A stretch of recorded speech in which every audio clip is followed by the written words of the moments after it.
Good morning students. आज हम शुरू कर रहे हैं अपनी इकोनॉमी की क्लासें। इंडियन इकोनॉमी जो हमारे सिलेबस का एक महत्वपूर्ण हिस्सा है यूपीएससी के एग्जाम का, और इस सिलेबस का सबसे पहला टॉपिक है economic growth and economic development, आर्थिक समृद्धि और आर्थिक विकास। आज की क्लास में हम ये समझेंगे कि समृद्धि और विकास में अंतर क्या है इकोनॉमी के क्षेत्र में। केवल इकोनॉमी के क्षेत्र में रखेंगे कि हम इन दोनों शब्दों में क्या अंतर करते हैं।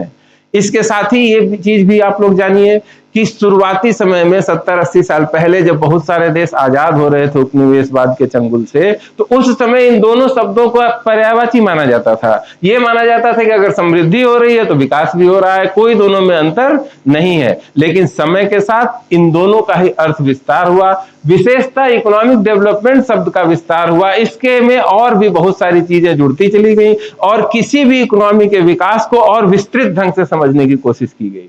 आज हम लोग देखते हैं कि इकोनॉमिक ग्रोथ किसको कहते हैं। Economic growth is the positive change in the real output of country in a particular span of time. Generally GDP and per capita growth indicates economic growth. It is linked to an increase in production.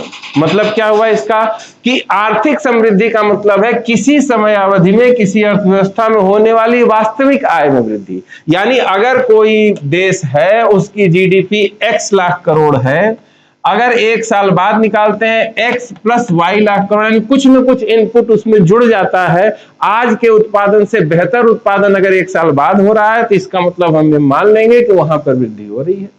शुरुआती समय में GDP growth हो रही है तो इसी को हम मानते थे कि समृद्धि हो रही है, ग्रोथ हो रहा है, इसी को विकास भी मानते थे हम।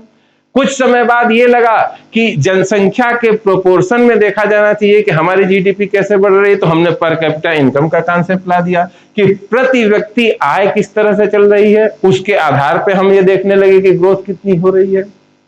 इसका मतलब है कि जो इकोनॉमिक ग्रोथ का कॉन्सेप्ट है वो केवल उत्पादन में वृद्धि से जुड़ा हुआ है, इंक्रीज इन प्रोडक्शन। आज जितना प्रोडक्शन हो रहा है उससे ज्यादा प्रोडक्शन अगले साल हो गया तो हम ये मान लेंगे कि वहां पे इकोनॉमिक ग्रोथ हो रही है। दूसरा शब्द है इस कॉन्सेप्ट के साथ जुड़ा हुआ, वो है आर्थिक विकास या इकोनॉमिक डेवलपमेंट। तो अब ये देखते हैं इसमें क्या है। Economic development is related with qualitative change in social, cultural and economical conditions. आर्थिक विकास सामाजिक, सांस्कृतिक और आर्थिक स्थितियों में गुणात्मक परिवर्तन से संबंधित है। अब देखिए, पहले वाले में जब हम समृद्धि की बात कर रहे थे तो केवल क्वांटिटी में वृद्धि हो रही थी कि आज उत्पादन जितना हुआ उससे बढ़ा हुआ उत्पादन हो तो हम ये मान लेंगे कि आर्थिक समृद्धि हो रही है। आर्थिक विकास इससे अलग हो गया। अब क्या देखना है, हमको गुणात्मक परिवर्तन देखना है। और किन चीजों में देखना है, सामाजिक, सांस्कृतिक, आर्थिक स्थितियों में परिवर्तन को देखना है कि क्वालिटी में चेंज हो रहा है कि नहीं। This is related with quality of life. ये जीवन की गुणवत्ता से संबंधित है। जीवन की गुणवत्ता मतलब हमारे यहाँ आम लोगों को क्या सुविधाएं मिल रही हैं, क्या आज जिस कंडीशन में लोग जी रहे हैं उससे बेहतर कंडीशन में 5 साल बाद रहेंगे। आज क्या जो शिक्षा से वंचित लोग हैं उनके लिए शिक्षा की व्यवस्था हम करने में सक्षम हो चुके हैं। इस तरह की चीजें आएंगी। जीवन की गुणवत्ता एक बहुत बड़ा शब्द है, quality of life. Quality of life केवल इनकम बढ़ने से हम नहीं जोड़ सकते हैं कि आज हमारी सैलरी 10,000 रुपए, हमारी 15,000 रुपए सैलरी हो जाए तो हमारी क्वालिटी ऑफ लाइफ बढ़ेगी। ये इंश्योरिटी नहीं है। इन चीजों को थोड़ा सा डीप नॉलेज में जाना पड़ेगा, इनको देखना पड़ेगा कि क्या दिक्कत है इसमें।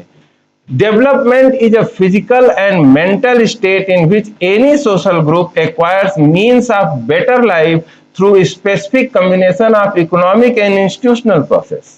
विकास एक ऐसी भौतिक और मानसिक स्थिति है जिसमें एक सामाजिक समूह आर्थिक एवं संस्थात्मक प्रक्रिया के विशिष्ट संयोजन से बेहतर जीवन के साधन प्राप्त करता है।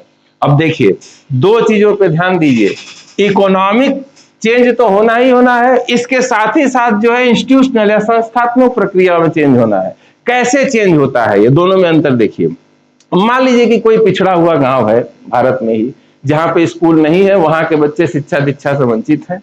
उसका एक तरीका यह हो सकता है कि वहां पे स्कूल बस की व्यवस्था की जाए, सारे बच्चों को वहां से 15 किलोमीटर दूर ले जाएं, वहां पर उनको स्कूल की टाइम तक वहां बस रहे, फिर उसके बाद उनको घर छोड़ दें। इससे भी शिक्षा की व्यवस्था हो जाएगी। दूसरा अंतर क्या हो सकता है, दूसरा अंतर यह हो सकता है कि हम उसी गांव में ही स्कूल खोलें। इससे क्या होगा, इससे चेंज होगा कि जो अब चेंज हो रहा है वो एक संस्थात्मक प्रक्रिया के माध्यम से हो रहा है। वहां पर एक इंस्टीट्यूट, एक स्कूल स्थापित हो गया। अब इससे क्या होगा, गांव के लोगों में इस बात को लेके श्योरिटी हो जाएगी कि बस तो कभी आना बंद भी हो सकती है, सरकार की स्कीम खत्म हो जाएगी, बस आना बंद हो जाएगी। लेकिन अगर स्कूल ही खुल गया, एक इंस्टीट्यूशन ही वहां पर खुल गया, अब ये इंस्टीट्यूशन उस गांव के लोगों को एश्योर करेगा कि अब हमारे बच्चे अनपढ़ नहीं रहेंगे। ये होता है मानसिकता में चेंज, ये होता है व्यवस्था में चेंज। किसी भी तरह से मानसिक चेंज, भौतिक चेंज तो स्कूल बनने से होगा कि वहां पर एक इंस्टीट्यूशन स्थापित हो गया, और मानसिकता में चेंज ये होगा कि एक अस्थायी व्यवस्था हो गई। वहां के लोग अब इस बात को लेकर अश्योर होंगे कि अब हमारे गांव में ही 8 तक का स्कूल है, तो हर बच्चा कम से कम कक्षा 8 तक की शिक्षा तो प्राप्त कर ही लेगा। समझ रहे हैं ना? Higher rate of economic growth will not ensure that economic development is happening as well. इसका मतलब है कि केवल जो है आर्थिक समृद्धि की उच्च दर यह सुनिश्चित नहीं करेगी कि आर्थिक विकास भी हो रहा है। आर्थिक विकास एक बड़ी चीज है, एक बड़ा अर्थ है इसका। हम अगर अपने लोगों की क्वालिटी ऑफ लाइफ बेहतर कर पा रहे हैं तभी हम ये मानेंगे कि उनका विकास हो रहा है, नहीं तो मानेंगे कि उनका विकास नहीं हो रहा है। अगर रहन सहन के स्तर में, शिक्षा दीक्षा के स्तर में, स्वास्थ्य में सुधार नहीं हो रहा है तो उसको विकास नहीं माना जाएगा। देखिए आगे क्या अध्ययन हुए और इसको कैसे हमारे देश के और दुनिया के विद्वानों ने किस तरह से जो है इस परिभाषा को आगे किया, ये देखते हैं। Till 60-70 per capita income is main indicator of development. 60-70 के दशक में प्रति व्यक्ति आय को ही इंडिकेटर माना जाता था कि अगर पर कैपिटा इनकम बढ़ रही है तो विकास भी हो रहा है। But from 80s economic development is related with qualitative change who increase national welfare. 80 का दशक आते आते जैसे भारत की कंडीशन को देखिए, उसको इसी सिद्धांत को भारत पे लागू करिए। 60-70 के दशक तक हम हर साल जीडीपी में ग्रोथ कर रहे थे, हर साल हमारी पर कैपिटा इनकम भी बढ़ रही थी, लेकिन साथ ही साथ क्या हो रहा था, गरीबों की संख्या भी बहुत बढ़ रही थी। सरकार को यह नहीं समझ में आ रहा था कि हम इस डेवलपमेंट प्रोसेस को नापें कैसे, किस तरह से पॉलिसी बनाएं कि हमारे यहाँ लोगों का जीवन स्तर बेहतर हो। तो 80 के दशक तक आते आते पूरा ही कॉन्सेप्ट चेंज हो गया। ये अपने आप में एक पूरा यू टर्न हो गया। इस यू टर्न को करने में सबसे महत्वपूर्ण इकोनॉमिस्ट थे जिनका नाम है महबूबुल हक। इन्होंने सबसे बड़ा काम किया कि विकास किसको कहेंगे वो परिभाषित करने के लिए उन्होंने कहा कि the problem of development must be defined as the selective attack on the worst form of poverty. जो विकास की समस्या है, किसी देश को अगर विकास करना है तो उसको अपने देश में गरीबी के सबसे खराब जो प्रकार हैं, जो लोग सबसे ज्यादा गरीब हैं उनके ऊपर अटैक करना पड़ेगा, उस गरीबी पर अटैक करना पड़ेगा, उस गरीबी को दूर करना पड़ेगा। Development goals must be defined in terms of progressive reduction and eventual elimination of male nutrition, disease, illiteracy, unemployment and inequality. अब देखिए परिभाषा कहां पहुंच गई। अगर हमको किसी देश का विकास चेक करना है तो महबूबुल हक कह रहे हैं कि हमको ये देखना पड़ेगा कि हमारी जो इकोनॉमिक प्रोसेस है वो असमानताओं को कम कर रही है कि नहीं, बेरोजगारी को कम कर रही है कि नहीं, निरक्षरता को कम कर रही है कि नहीं, कुपोषण और बीमारी को कम कर रही है कि नहीं। और कम करने की दिशा ऐसी होनी चाहिए कि एक दिन ये सारी समस्याएं खत्म होने की तरफ जाए। हमारे यहाँ कोई बेरोजगार न रहे, हमारे यहाँ एक सीमा तक समानता की स्थिति आ जाए, निरक्षरता खत्म हो जाए, बीमारियों से जूझने की समस्या खत्म हो जाए, सबको स्वास्थ्य सुविधाएं मिले, कुपोषण की समस्या खत्म हो जाए। अगर हम इस दशा में जा रहे हैं और हमारे जो इकोनॉमिक कंडीशन है वो लगातार इस वे में चेंज हो रही है, तभी हम ये मानेंगे कि हमारे यहाँ डेवलपमेंट हो रहा है। इसी कॉन्सेप्ट से जुड़े हुए दूसरे विद्वान हैं जो भारतीय मूल के हैं, जिनको नोबेल पुरस्कार भी मिला, आप लोगों ने उनका नाम सुना ही होगा, अमर्त्य सेन। अमर्त्य सेन इस कॉन्सेप्ट से भी आगे बढ़ते हैं। कैसे आगे बढ़ते हैं? वो कहते हैं कि Amartya Sen define economic development as entitlement and capability enhancement. क्या मतलब हुआ? अमर्त्य सेन कहते हैं कि इसको अधिकारिता और क्षमता के विस्तार के रूप में देखा जाना चाहिए। क्या मतलब है इसका? Sense view is related with life sustenance and self esteem which related with self respect and disharmony. उनका दृष्टिकोण जीवन पोषण, आत्मसम्मान तथा अनाश्रितता से संबंधित है। अधिकारिता कार्यों को करने की क्षमता को जन्म देती है। अब क्या है, जो महबूबुल हक का कहना था कि हमको स्वास्थ्य सुविधाएं बेहतर करनी है, हमको सबको शिक्षा देनी है, हमको हर एक तरह से असमानता को कम करना है, अमर्त्य सेन कह रहे हैं कि हमको ये सारी चीजें गिफ्ट के रूप में नहीं देनी है, हमको अधिकार के रूप में देना है कि आप भारत में पैदा हुए हैं, भोजन का अधिकार है, आप भारत में पैदा हुए हैं, आपको स्वस्थ रहने का अधिकार है, आप भारत में पैदा हुए हैं, आपको शिक्षा का अधिकार है, आप भारत में पैदा हुए हैं, आपको रोजगार का अधिकार है। यही अंतर है।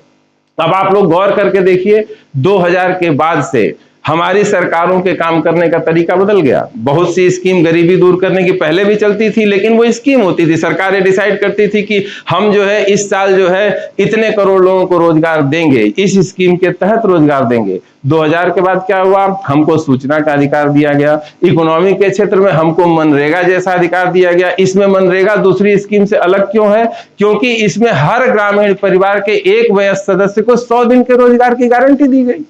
अब गांव में रहने वाला हर व्यक्ति ये जानता है, 1 अप्रैल को ही उसको ये पता होता है कि 31 मार्च के बीच में 100 दिन का काम हमको मिलेगा। और अगर ये चीज पता है उसको कि 400 रुपए मिनिमम वेज है मनरेगा में, तो उसके लिए ये क्लियर होता है कि हम साल में किसी भी कंडीशन में 40,000 रुपए तो कमाएंगे ही, चाहे लॉकडाउन लग जाए, चाहे भूकंप आ जाए, चाहे जो भी सिचुएशन हो। अब ये जो एश्योरिटी उसको 1 अप्रैल को मिलती है कि 40,000 हमको मिलना ही है 100 दिन के काम का, इसके अलावा हम अलग काम करेंगे ही। भोजन का अधिकार 2013 में सरकार ने दिया, खाना हमको मिलेगा ही, रियायती दरों पे या मुफ्त में अनाज हमको सप्लाई होगा, स्वास्थ्य के लिए आयुष्मान कार्ड हमारे पास है ही। ये सारे अधिकार के रूप में जब मिलेंगे तो आदमी के अंदर कॉन्फिडेंस पैदा होता है, तब वो विचार कर पाता है कि हम अपनी जिंदगी को, अपनी आने वाली जनरेशन को कैसे चेंज कर सकते हैं। देखिए आगे क्या है, he said that the basic purpose of economic development is to create an environment in which all people can expand their capabilities and opportunities can be enlarged for both present and future generation। आर्थिक विकास का मूल उद्देश्य एक ऐसे वातावरण का निर्माण करना है जिसमें सभी लोग अपनी क्षमताओं का विस्तार कर सकें और अवसरों की वर्तमान और भावी पीढ़ी दोनों के लिए बढ़ा सकें, केवल अपना ही जीवन नहीं।